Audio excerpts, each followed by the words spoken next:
días. Bendecido por el Señor de poder compartir con ustedes el sermón de este día. Así que les invito a abrir sus Biblias en el libro del profeta Jonás, en el capítulo 3, y en esta ocasión continuaremos de los versos 6 al verso 10. El sermón Jonás, capítulo 3, verso 6 al 10. Yo los tengo en dos pantallas, así que de repente mira hacia arriba, hacia abajo. Así que, pero le invito a que lo pueda buscar y pueda acompañar también el desarrollo de este sermón. Lo vamos también aquí a compartir. Y le daremos lectura en el nombre de nuestro Señor Jesucristo.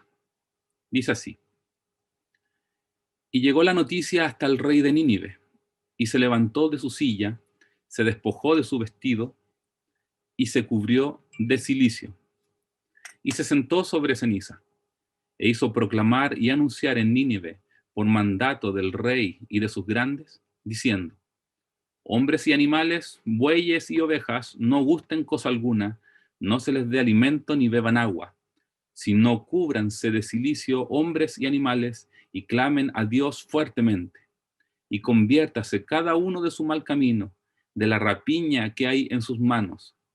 ¿Quién sabe si se volverá y se arrepentirá Dios y se apartará del ardor de su ira y no pereceremos?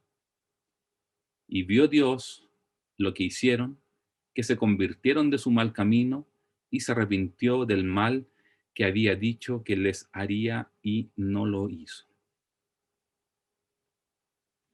Le invito a que oremos al Señor.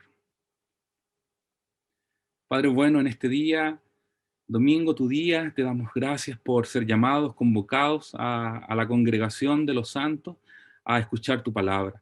Te damos gracias por la libertad que nos das de poder leerla, escudriñarla y poder compartir entre los hermanos. Eres bueno, Señor, en todo tiempo, y tu soberanía y tu providencia están sobre nosotros. Te pedimos que por medio de tu Espíritu Santo puedas abrir nuestras mentes, nuestros corazones y un oído de discípulo para poder atesorar tu Escritura, para ser redargüidos, Señor, también para poder ponerla en práctica y también para poder compartirla. Te damos gracias en este día, y al predicador, Señor, líbrame de cualquier error, de cualquier falta, sino que seas guiándome, Señor, por medio de tu Espíritu, para entregar la palabra no adulterada, la sana doctrina. Te honramos por Jesucristo, que es nuestro buen, amado y buen Salvador. Amén.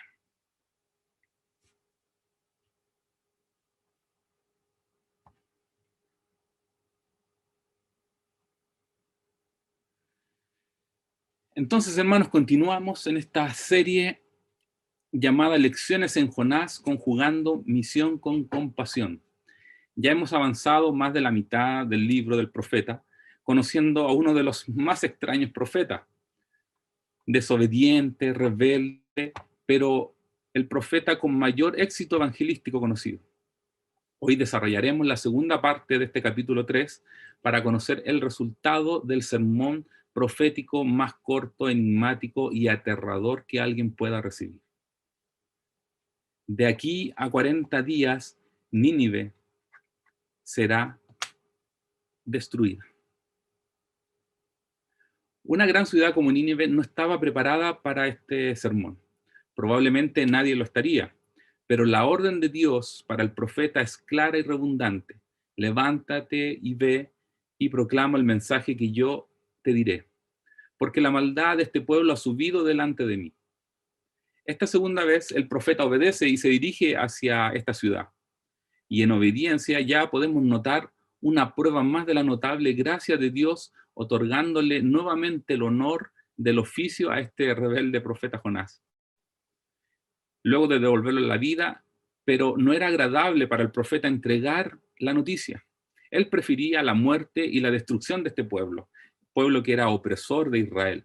Y Jonás era probablemente un nacionalista, probablemente era un héroe, según su profecía del restablecimiento de los límites de Israel, como en los días de David y Salomón. Esto lo podemos encontrar en Segunda de Reyes 14:25. Por lo que llevar este mensaje destructivo podría ser una venganza notable, pero el conocimiento de su Dios le hacía dudar y enojarse, porque la salvación es de Jehová. Y eso lo sabía muy bien Jonás. Eso lo vemos en el capítulo 2 y verso 9. Pero aparte de lo milagroso del gran pez en este libro, fijación de los retractores de la Biblia y de la alta crítica, que tiene lugar junto a otros grandes milagros en el mundo que no se puede resolver solo con la intelectualidad, como lo son las plagas de Egipto, el paso en seco del Mar Rojo, la columna de fuego en la noche para el pueblo mientras caminaban en el desierto, el maná celestial o el fuego que cayó del cielo sobre el altar húmedo de Elías, y más aún, el milagro de la resurrección de Cristo entre los muertos al tercer día. Entonces, ¿qué tiene este mensaje corto, que en palabras hebreas serían solo 5 palabras, directo a la médula y tan profundamente horrible que el profeta proclama durante un día? Les recuerdo el mensaje. De aquí a 40 días Nínive será destruida. Ahora es muy probable que en este tiempo de pandemia podamos haber recibido una o más noticias que han congelado nuestros pensamientos, nuestras ideas. Terribles acontecimientos pueden ser anunciados de diferentes formas, sin que estemos totalmente preparados para afrontarlo, o que una silla sea capaz de resistirnos mientras nos dejamos caer y contener la amargura del mensaje. Hasta el más fuerte se derrumba ante la inminente declaración de destrucción, y más si esta declaración tiene un plazo de 40 días. Si hubiese un PCR celestial que te pudiese indicar si estás contagiado de muerte, que estás muriendo por dentro, aunque no lo puedas ver por fuera e incluso puedas disimular frente al resto, siendo a lo mejor asintomático. Bueno, la palabra de Dios es nuestro examen espiritual. La palabra examina nuestra moral, nuestros pensamientos y actos, y es el espejo que desnuda nuestro pecado y nos señala como pecadores dignos de muerte. Pero este mensaje, el mensaje de Jonás, tiene un propósito. El texto nos llevará por el poder invisible de la palabra de Dios, nos conducirá hacia la todopoderosa voluntad soberana del Rey Supremo, de los cielos, que hizo el mar y la tierra. Su misericordia gratuita, su gracia imputada a todos los que creen, en contraste a la falta de compasión y misión evangelística del profeta, por lo que una vez más nos desafiará a ser un sujeto activo del reino y cazadores de almas destinadas a la remisión de sus pecados. Algo del contexto. Esta gran ciudad asiria de Nínive vivió un gran tiempo de esplendor en el año 1280 al 1260 a.C. Se convirtió en la capital gracias a la construcción de un palacio real. Era una nación pagana e idólatra y levantaron un templo para su diosa Istar. Su fama y orgullo era el poder militar lleno de furia y hambre de sangre conquistadora. Eran reconocidos y muy temidos, y a través de su historia guerrera contra las naciones vecinas, incluyendo al mismo Israel, que era víctima constante de sus azotes. Hijo, no Después me de botes esa la bolita. victoria, el rey Assur-Banipal se dedicaba a cortar las manos, pies, nariz y oído de los prisioneros. Esto es muy terrible. Este rey le sacaba los ojos y levantaba montes de cabezas humanas.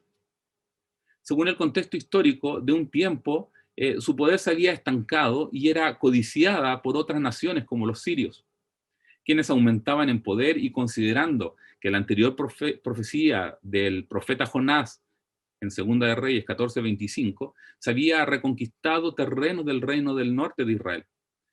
Por lo tanto, la capital del reino asirio se mantenía una constante necesidad de mantener su honor en la región. Según el historiador Josefo, en su libro Las Obras Esenciales, indica que Dios ordenó a Jonás que fuera a Nínive y advirtiera a la ciudad que perdería su poder. Pronto perderían su imperio sobre Asiria.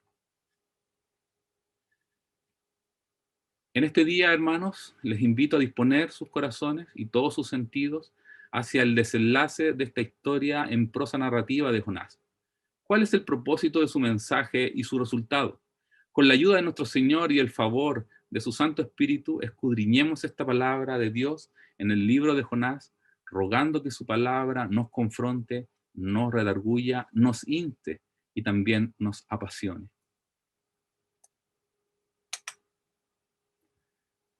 Para este día, el título del sermón de hoy es El propósito invencible de Dios. Y lo expondremos en 3 puntos.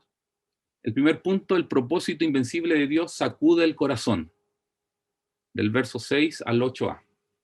El propósito invencible de Dios convierte el corazón, versículos 8b al 9.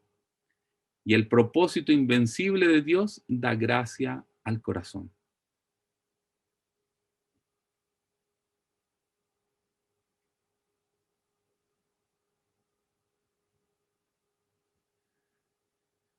Entonces, el primer punto, el propósito invencible de Dios sacude el corazón.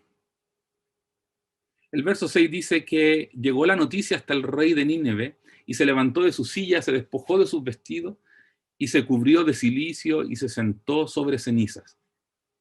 El mensaje divino fue entregado al pueblo, no directamente al rey, como en otros casos podemos encontrar. La orden de Dios era para Jonás y para el pueblo, y Jonás la estaba cumpliendo. Pero podemos notar por este versículo que esta noticia llegó inmediatamente a los oídos del rey y generó algo impensado y poco probable en un rey de tan alta categoría y poder, un rey impío. El mensaje sacudió su corazón y también su reinado. Nosotros conocemos cómo son de orgullosos los reyes o los poderosos, cómo piensan que están exentos de la suerte del común de los hombres. Por lo tanto, creen poder pasar por encima de las leyes, incluso de las propias leyes. Todo para ellos es lícito porque tienen el poder y así dan riendas sueltas a su propia lujuria y pecado, y no pueden ser amonestados por nadie. Pero, ¿qué hay en el mensaje de un extraño y de conducta humilde que tocó tan profundamente el corazón del rey y que lo llevó a realizar 5 acciones remecido por esta noticia? Bueno, el versículo nos dice que se levantó de su silla, movido por la humildad que provoca el miedo. Pero entiéndase el miedo, en este caso, como el temor a Dios, generado por la clara sentencia de la destrucción en un plazo acotado de 40 días. Pero no solo se levanta, sino que prosigue con un ritual de purificación. Se despoja de su vestido real, lo que le daba todo su orgullo, y se cubre de cilicio. El cilicio era conocido como una vestimenta de saco, hecha de pelo de cabra, algo muy humilde, muy sencillo, lo cual demostraba humillación completa y una acción de penitencia. Y concluye el rito de purificación sentándose sobre ceniza. Todo esto en representación de su pueblo y también de sus propios pecados. Estas acciones del rey de Asiria solo puede ser atribuido al poder oculto de Dios que expresa a través de su palabra cuando lo desea. Dios no trabaja igual o de la misma forma con la predicación de su palabra. No siempre sigue el mismo curso, pero cuando le agrada, toca con tanta eficacia los corazones de los hombres que el éxito de su palabra supera todas las expectativas, como en este memorable ejemplo. Nos comparte Juan Calvino en su comentario al libro. En el verso 7 dice, hizo proclamar y anunciar en Nínive por mandato del rey y de sus grandes diciendo, hombres y animales, bueyes y ovejas, no gusten cosa alguna, no se les dé alimento ni beban agua, sino cúbranse de cilicio, hombres y animales, y clamen a Dios fuertemente.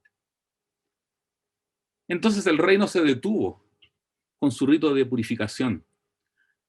También proclama y ordena anunciar un edicto real, sin precedentes, en 3 principales puntos que detallan y explican el verso 5 del sermón anterior. Ya que era común en la manera de narrar de los hebreos que primero habla sobre un tema o un enunciado y luego lo explica. Entonces en este edicto tenemos 3 grandes puntos. Primero, todo hombre y animal no gusten cosa alguna, no se les dé alimento ni beban agua. Es decir, ordenó un ayuno total. para todos, desde el mayor hasta el menor, como decía el verso 5. Este es un recurso literario llamado merismo, que usan los extremos para designar una totalidad, desde el mayor hasta el menor. El pueblo por sí solo no podía proclamar un ayuno masivo, pero el edicto real sí. La inclusión de los animales es muy llamativa y probablemente alude al hecho de la totalidad de la humillación y el arrepentimiento ordenado. En este edicto también se manda a cubrirse de cilicio hombres y animales. Nuevamente una expresión de totalidad, de esta vestimenta de humillación y de penitencia exterior que refleja la tristeza interior. Para este pueblo pagano idólatra fue una verdadera señal de arrepentimiento. Y finalmente en el edicto clamen a Dios fuertemente. El ejercicio de esta acción solo puede ser motivada por la fe otorgada de Dios. Solo el clamor a Dios te conduce a creer en Él, porque al corazón contrito y humillado no le desprecia al Señor. Salmo 51, 17b. Entonces la percepción de la presencia de Dios imparte nueva autoridad. Su verdad en el mensaje de la Escritura tiene un impacto interior incalculable.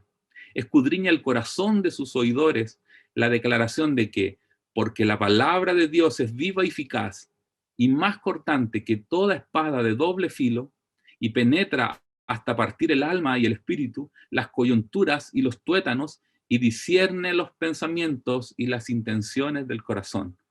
Hebreos 4, 12, 13. Esto se verifica una y otra vez. El mensaje de Dios es el llamado del Evangelio al arrepentimiento, la fe y la santidad. La convicción de pecado es un medio, no un fin. El Espíritu de Dios convence de pecado con el fin de presentar el arrepentimiento, que no solo debe ser externo, no solo es gemir o llorar, es la sensibilidad al pecado interior y la inminente necesidad de un Salvador. El arrepentimiento de los ninivitas fue unánime.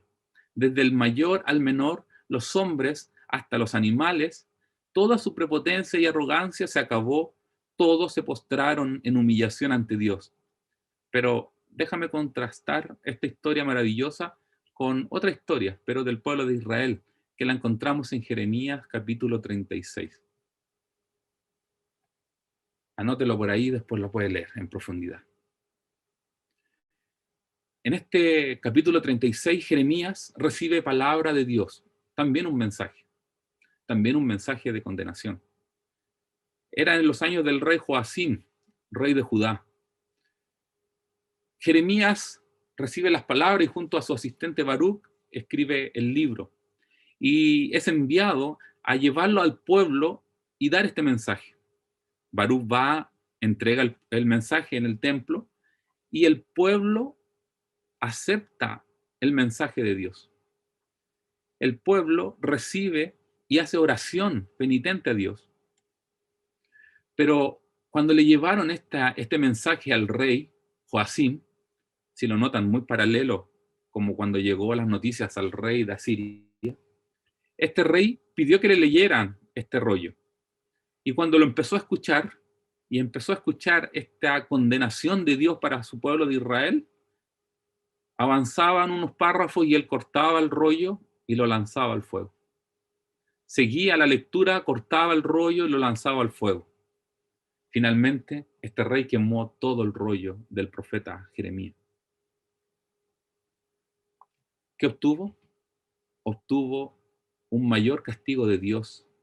Y Dios le permite a Jeremías volver a escribir el rollo y le agrega más palabras en castigo y en reprensión a este rey y a la condenación de él y su pueblo de Judá.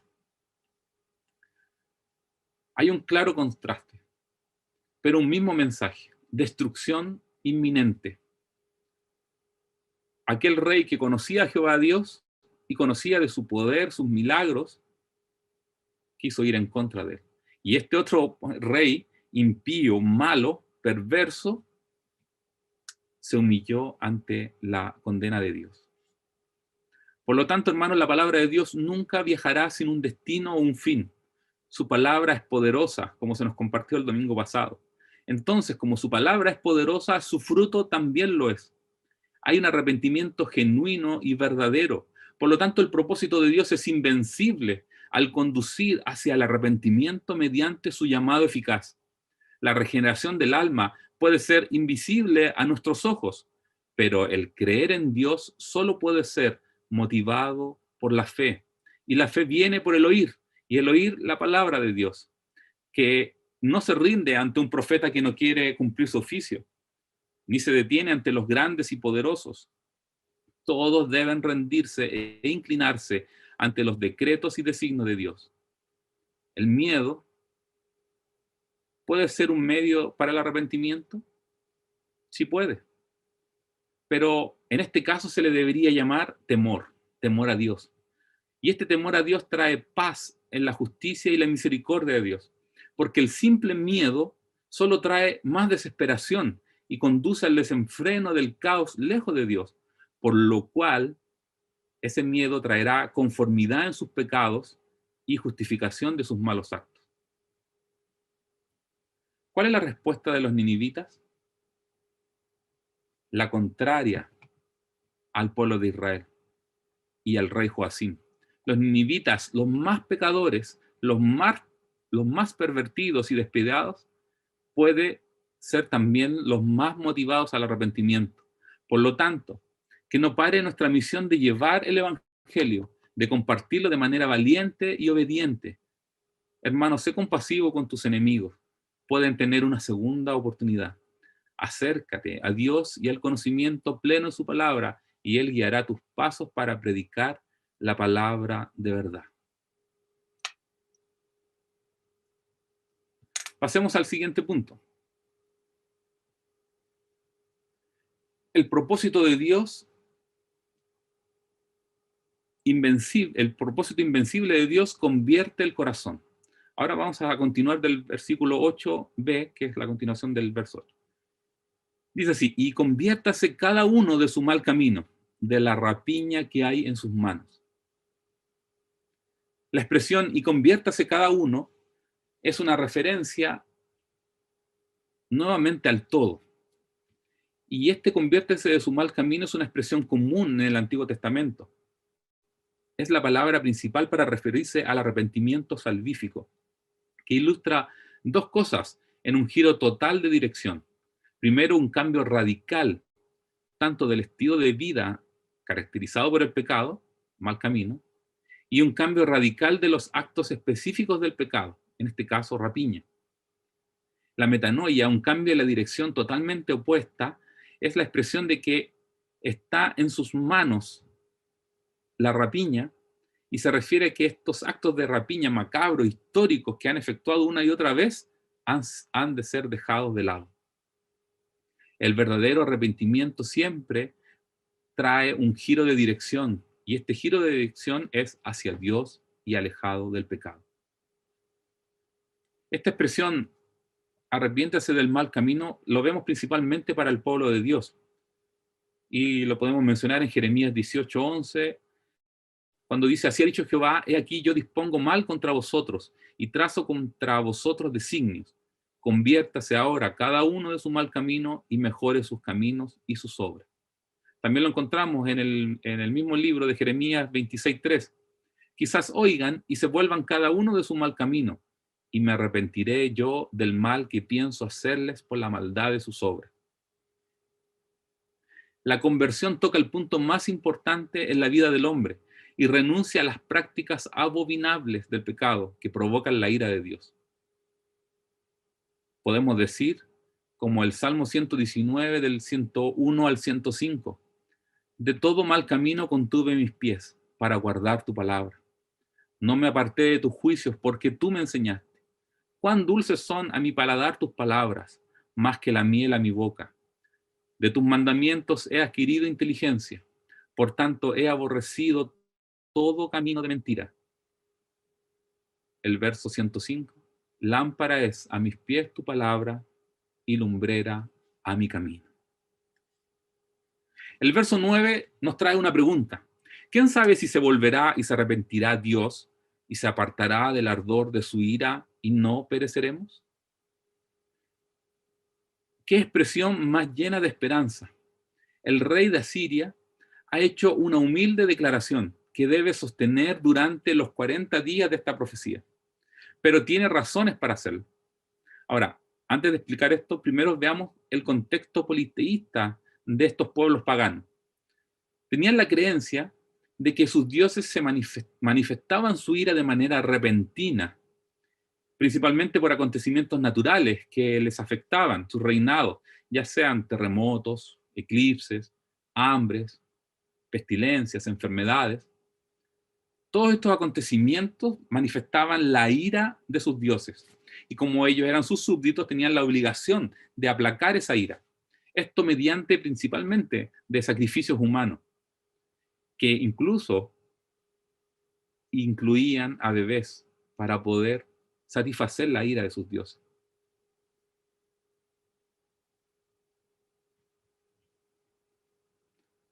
Pero ¿cuál es la razón que tuvo este rey para tener esta luz de esperanza?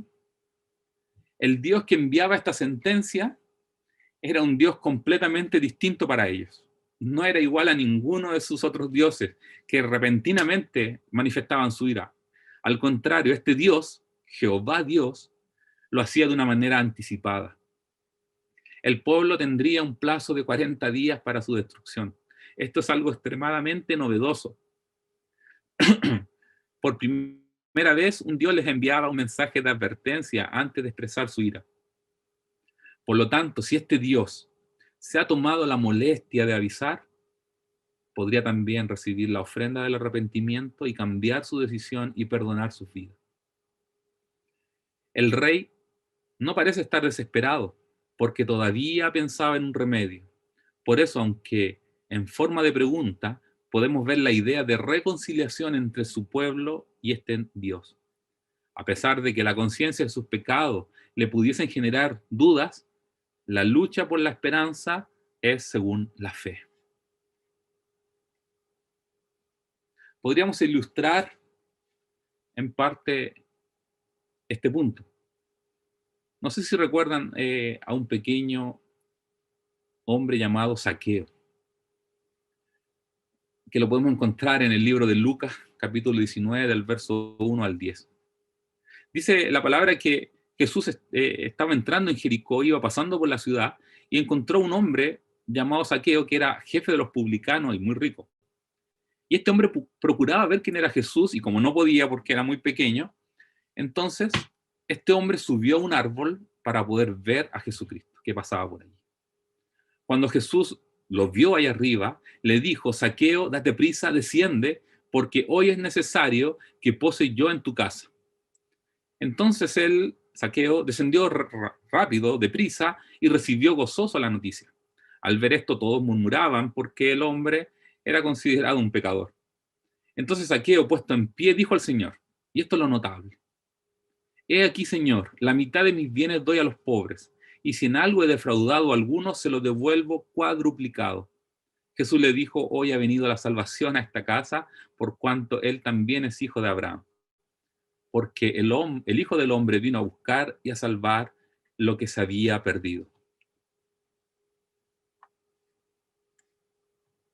Hermanos, el arrepentimiento nos aleja del pecado por medio de la fe y nos conduce al convertimiento hacia Dios por medio de esta misma fe. Fe que siempre nos conduce a buenas obras y frutos dignos de arrepentimiento. Una verdadera conversión produce una obra de transformación. Aquel que tiene a Cristo tiene una vida distinta y no puede permanecer en el pecado. Ya no es esclavo del pecado, sino es libre para ser esclavo de Cristo, como dice el apóstol Pablo. Es imposible convertirse a Cristo y permanecer en el pecado. Por lo tanto, hermanos, tú, yo, Zaqueo, el carcelero de Filipo, la mujer en el pozo de Jacob, todos fueron vencidos por el invencible propósito de Dios cuando convierte el corazón de sus elegidos, de aquellos que ha decidido rescatar de la condenación y del fuego eterno. Proverbio 28 dice: el que cubre sus pecados no prosperará, mas el que los confiesa y se aparta alcanzará misericordia.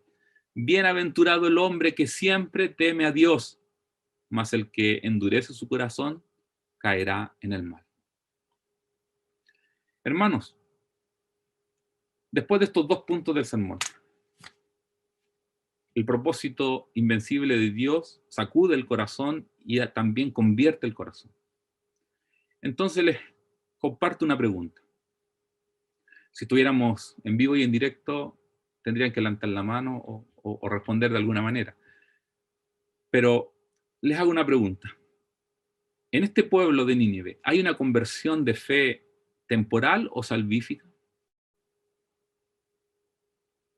¿Se puede aventurar a responder? Bueno, sigamos en el otro punto y encontremos la respuesta. El propósito invencible de Dios da gracia al corazón. El verso 10.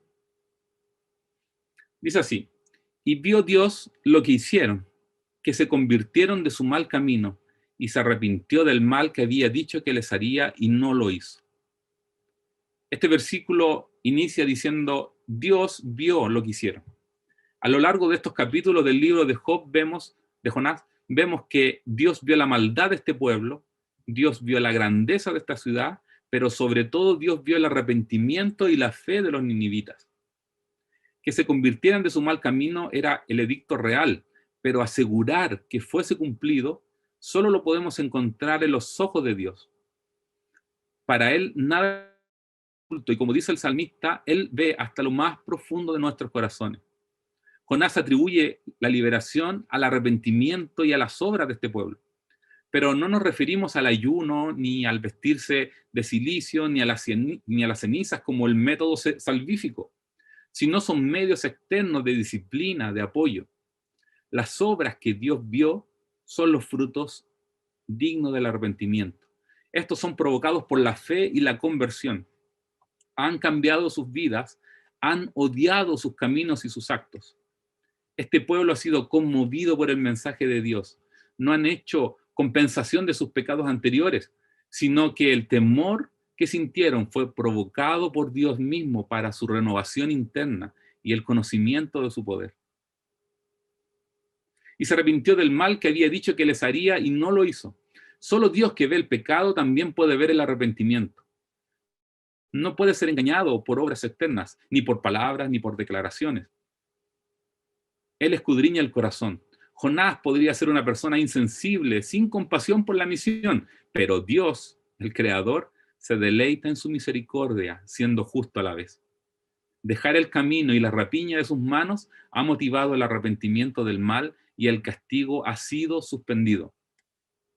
Si este llamado a dejar el mal camino se lee constantemente para el pueblo de Dios, como lo vimos en el punto anterior, en el libro de Jeremías, bueno, también lo podemos ver para los gentiles, en el mismo libro de Jeremías, en el capítulo 18, versos 7 y 8. Mire, escucha con atención. En un instante, dice Dios a Jeremías, hablaré contra pueblos y contra reinos para arrancar y derribar y destruir. Y el verso 8 dice: pero si esos pueblos se convirtieren de su maldad contra la cual hablé, yo me arrepentiré del mal que había pensado hacerles. Una clara expresión de amor y misericordia hacia los otros pueblos, hacia los gentiles que han de conocer el Evangelio del Señor. Ahora, ¿cómo podemos responder a la pregunta de que Dios se arrepintió del mal que había prometido si se nos ha enseñado que Dios no cambia, que sus decretos son eternos, que Él es inmutable? ¿Cómo podríamos responder ante esto? Bueno, hay un término que usamos para responder principalmente y es el antropomorfismo, que es la atribución de formas o cualidades humanas a lo que no es humano para poder explicar algo. En este caso, lo que expresa de Dios, que para nuestra mente humana pueda comprender el accionar de Dios. Dios es espíritu, por lo tanto no tiene ojos, pero afirma que ve. Cuando dice que se arrepiente, no quiere decir que era una alternativa, dependiendo de la respuesta del pueblo gentil. Al contrario, Él ya ha declarado que si hay arrepentimiento genuino y conversión, entonces Él perdona el pecado por medio de la fe y corta la sentencia. Por lo tanto, el éxito de Jonás estaba seguro a pesar de su poca compasión para este pueblo. El arrepentimiento de Dios es diferente al arrepentimiento humano.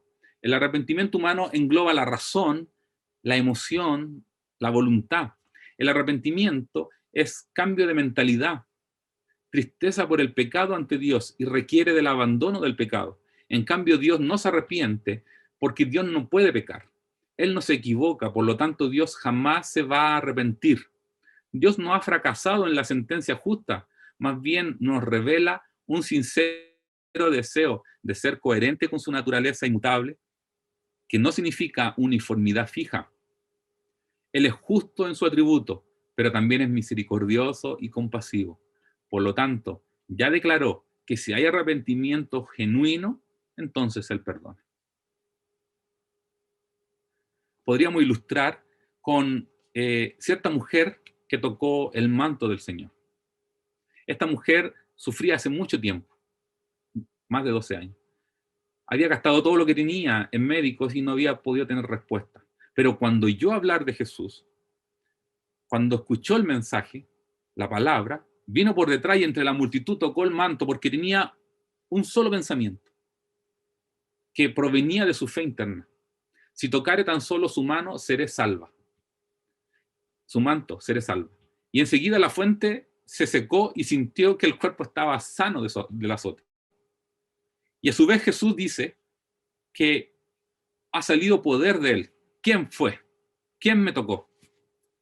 Todos se sorprendieron, todos se asustaron. La misma mujer se asustó y temiendo y temblando, dice la Escritura, sabiendo lo que ella había hecho y lo que pasó en su interior, dijo toda la verdad. Yo fui, Señor. Y él le dijo, hija, tu fe te ha hecho salva. Ve en paz y queda sana de tu azote.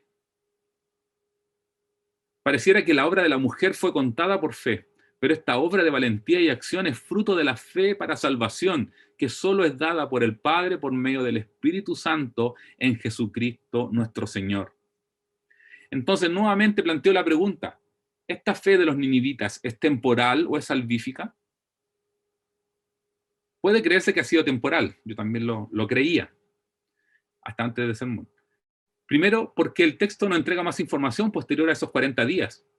Recuerden que Jonás se iba a sentar a mirar esa destrucción. Y en segundo lugar, dado que esta nación fue destruida por mandato de Dios en el año 612, siempre quedó la idea de que finalmente fueron destruidos. Porque como no hubo más historia de ellos en este tiempo, y solo se conoce la destrucción, entonces se ha pensado en una fe temporal.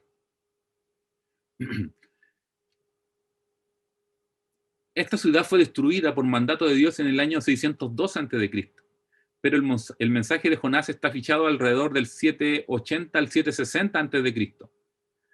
Por lo tanto, la destrucción de Nínive es alrededor de 150 años de diferencia del mensaje de Jonás.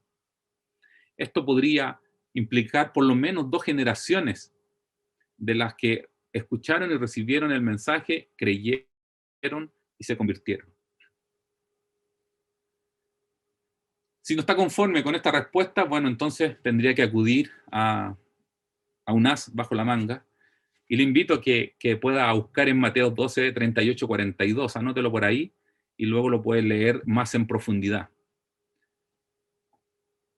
Tiene un subtítulo que dice, la generación perversa demanda señal. Se los voy a leer. Dice, entonces respondieron algunos de los escribas y de los fariseos diciendo, maestro, le hablan a Jesús, deseamos ver de ti señal. Jesús le respondió, generación mala y adúltera demanda señal, pero señal no le será dada sino la señal del profeta Jonás. Porque como estuvo Jonás en el vientre del gran pez 3 días y 3 noches, así estará el Hijo del Hombre en el corazón de la tierra 3 días y 3 noches. Y los hombres de Nínive se levantarán en el juicio con esta generación y la condenarán, porque ellos se arrepintieron a la predicación de Jonás. Y he aquí más que Jonás en este lugar. La reina del sur se levantará en el juicio con esta generación y la condenará, porque ella vino de los fines de la tierra para oír la sabiduría de Salomón. Y he aquí más que Salomón en este lugar. Jesucristo responde con dos cosas. Primero, la señal de Jonás, pero no la señal de Jonás como el mensaje de Jonás, sino que esta señal de que estuvo muerto 3 días y fue resucitado dentro del pez. Lo que va a pasar con Jesucristo, que va a ir a las profundidades del Hades, igual que Jonás, durante 3 días y 3 noches. Esa es la señal que tendrán ellos. Eso es lo que esta generación de escribas, de fariseos, de judíos va a ver respecto a Jesucristo. Y luego Jesucristo da otra respuesta y dice, el 41, los hombres de Nínive, en paralelo con el 42, la reina del sur, está diciendo los hombres de Nínive y la reina del sur, ambos se levantarán en juicio contra esta generación y la condenarán. Avancemos hacia Apocalipsis, que el Señor dice que habrán 2 filas, los corderitos y los cabritos, y una fila condenará a la otra. No por ser mejor, no por tener mejores condiciones, sino porque ellos creyeron a la predicación, creyeron al mensaje, por lo tanto, al creer, condenarán al que rechazó y no creyó el mensaje. Por lo tanto, si queda alguna duda de que esta generación de Nínive, quizás no es todo el pueblo ni toda la historia de los ninivitas, pero esta generación que escuchó el sermón, Jesucristo asegura de que se arrepintieron. Por lo tanto, se convirtieron y condenarán a los que no creyeron. Por lo tanto, Jonás nos dice que este pueblo obtuvo el perdón a través de su arrepentimiento, y este es un ejemplo digno de ser observado, porque aprenderemos con qué propósito Dios nos insta diariamente a arrepentirnos. Y eso es porque desea ser reconciliado con nosotros cada día, y cada día debemos ser reconciliados con Él. Cada vez que nos enfrentamos a la palabra de Dios, ya sea en la congregación, en un grupo pequeño, al oír, al inquirir en su escritura, o te acercas a ella de forma personal o familiar, mediante un devocional, mediante algún libro, y te sumerges a escudriñar la palabra del Señor, debemos saber que es Dios quien nos está atrayendo a la fuente de vida, al pan del cielo, a esta ley que es más dulce que la miel que destila del panal. Dios está recuperándonos de la destrucción, moldeándonos cada vez más al carácter de Cristo, para ser preservados en el camino de la santidad hasta nuestra glorificación. El propósito invencible de la maravillosa gracia de Cristo es manifestada eternamente en el perdón imputado en su sacrificio sobre quienes han recibido la fe y se han convertido de sus malos caminos. Por eso, hermanos, podemos tener paz por medio de nuestro Señor Jesucristo.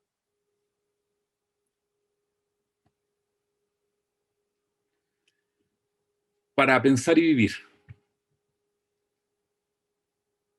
Los propósitos de Dios son invencibles. ¿Por qué? Porque sacude el corazón, porque convierte el corazón, porque da gracia al corazón. El sermón de Jonás, aunque desprovisto de gracia y compasión, produce el mayor resultado en la historia de un predicador. Su mensaje breve, fuerte y rotundo tuvo una respuesta rápida e inimaginable. Una ciudad pagana es vencida por los propósitos de Dios, y en su totalidad esa generación cree al anuncio. Todo el pueblo es sacudido, remecido por la noticia. Todos se humillan ante Dios. Todos se arrepienten y se convierten de su mal camino y aborrecen sus pecados. Qué envidia de este predicador. Si has sido escogido por Dios, entonces la fe de su Hijo está en tu corazón. En tus propias fuerzas nunca hubieses podido acercarte a sus pies. Estábamos muertos en delitos y en pecados. Jamás hubiéramos satisfacido la ira de Dios. Solo la gracia inmerecida ha salvado nuestras vidas. Nuestra lucha contra el pecado también tiene una sentencia.